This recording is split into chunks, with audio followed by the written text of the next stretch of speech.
HTTV in association with Absolute Warehouse Services. Danny, thanks for joining us here at Hillsborough.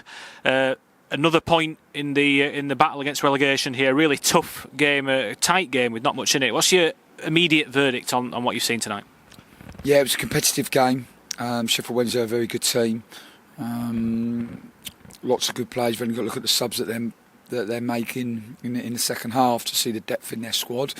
And I thought we competed very well. I thought we showed real will and desire. Against the ball, we were excellent. Didn't give them any chances. Maybe a couple of shots from distance, but at no time did they open us up. And we've created 3 really good chances from Stevie Mounier from a corner.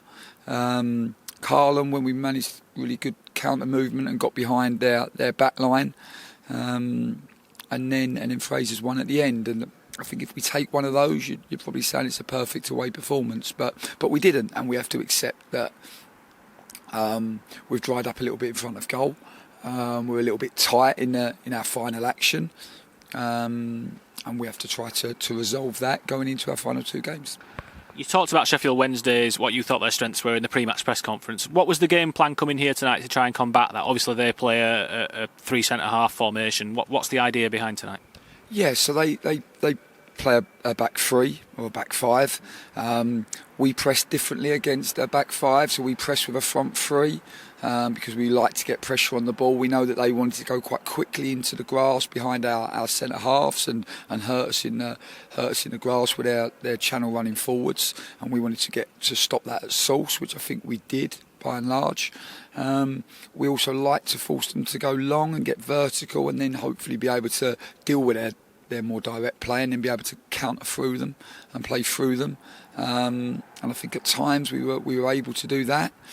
And yeah, I can't fault the boys in terms of their commitment to the calls or the way they executed the game plan.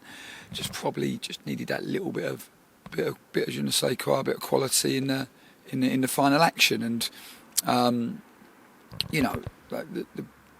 it's a pressurised moment. The boys are desperately keen to do well for the club, and maybe sometimes you can be a little bit over desperate, and you've just got to relax and let it flow. And I don't know where it's come from. I didn't envisage us being short of goals. Since I've been in, the one thing we've always said is that normally when you're in a relegation battle, you find it hard to score goals. We've never really had that issue. We've always looked like we've been able to score goals.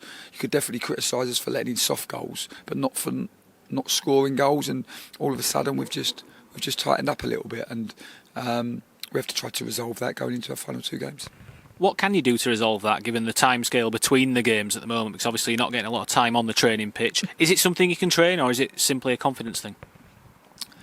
Well, I think confidence is a very fragile state, isn't it? It's and the most confident players don't get too high when things are going well, and not too low when things are not going so well. You see a lot of footballers that get really high when they do well, and overconfident maybe when they do well, and then underconfident when they don't do so well.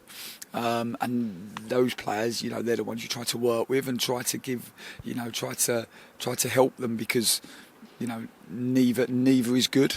And like I said, the ones with real confidence and real inner belief, if things don't go so well, they're able to stay calm in the moment because they have the confidence in their abilities to be able to perform the next time. And with ours, we've got a lot of young ones, and a lot of them are living relegation battles for the first time. Certainly at this level, so. It's understandable, and you try to help them. I think at this moment, technical, tactical, physical are important, but the biggest wins and the biggest gains are psychological at the moment. There's no doubt about that, and trying to get the boys to perform under pressure is our biggest challenge, and that's what we're obviously working towards. You talked about the chances we created tonight. Sheffield Wednesday's best efforts did come from outside the box, but in particular Jonas Loslund made one stunning save from Kadeem Harris towards the end of the first half. When you needed your goalkeeper, it really shone through for you tonight. Yeah, I mean, we've defended really well tonight because we know the only chance they've had is from sort of individual brilliance from outside the box. So we know that we've done a good job defensively, and yeah, when called upon, Jonas has done what Jonas does, and he's been great since he's been in. He gives us such an assured, confident persona, which carries such a presence and helps the team. And you know, it's not at that end of the pitch that we've found it difficult, especially, you know, that's a number of clean sheets we've kept now since the restart. It's just been in the top end of the pitch that we've created chances. You know, you look at the expected goals tonight, and I still think that they would be, other than probably the Preston and the Luton game, we've created chances in all the others. But yeah, we just tightened up. So we need to help the players. That's what we're here to do. And whether that's technically, tactically, physically, mentally, you know, you have to try to work it out.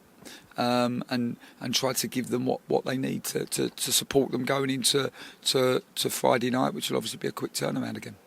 When it's 0-0 here at Hillsborough, and you could feel like maybe there's a goal in it either way, you can see Colin Kwan has called over. At one point, Janina Bakuna's out warming up. How tempted are you when it comes to that stick or twist factor that you have to decide upon? You know, because I suppose, as Paul Ogden asked you earlier for Radio Leeds, whether you consider it's a good point or it could be a really good 3 at that stage of the game. How difficult a quandary is that for you and the management team?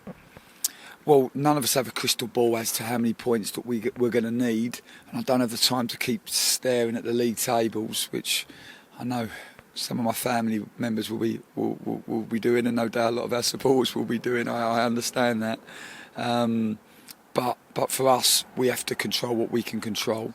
In terms of subs, we've been very aggressive, I think it's fair to say, since the restart, in terms of getting play, you know, using our subs and using the squad. It just felt a very tight game tonight. There was very little in it. Emil is such a threat on the counter-attack that you don't want to take him out of the team. And physically, he's actually coping better now, you know, as he gets fitter and stronger.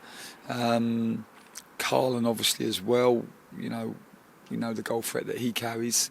I didn't want to take Steve Mooney off because I thought he had a great game tonight. I thought he was give us a real physical presence up there, but he was tiring because obviously he's come off the back of very little.